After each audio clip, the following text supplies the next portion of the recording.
আপনি কি জানেন নারুটোর ভিতরে থাকা নাইন টেলস মানে কুরামা একদিন আসলেই মারা যায়? এটা ঘটে বরুটো সিরিজে। সেই সময় নারুটো লড়াই করছিল ভয়ঙ্কর শত্রু ইশিকির সাথে। এই লড়াই এতটাই ভয়ঙ্কর ছিল যে নারুটোর সামনে শেষ উপায় ছিল ব্যারিয়ন মুড। ব্যারিয়ন মুড চালু করার পর নারুটো ভেবেছিল সে এবার মারাই যাবে, কিন্তু আসল সত্যি ছিল আরো কষ্টের। ব্যারিয়ন মুড ছিল আসলে কুরামার জীবন। কুরামা তার জীবন শক্তি দিয়ে নারুটোকে বাঁচিয়ে রাখে। নারুটো অবাক হয়ে বলে, কুরামা কেন আগে বলিসনি?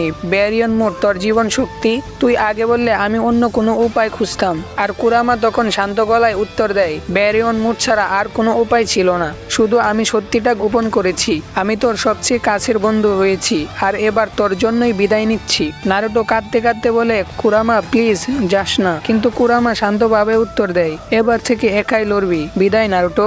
এরপর কুরামা আস্তে আস্তে অদৃশ্য হয়ে যায়। আপনার কি মনে হয় কুরামার মৃত্যু নারুটো সিরিজের সবচেয়ে দুঃখজনক মুহূর্ত ছিল?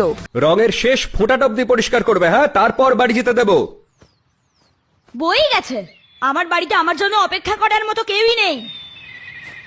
আপনি যদি নারুটোর এমন অরিজিনাল বাংলা ডাবিং দেখতে চান তাহলে আমাদের চ্যানেলে চলে যান। চ্যানেলের লিঙ্ক বায়োতে দেওয়া আছে।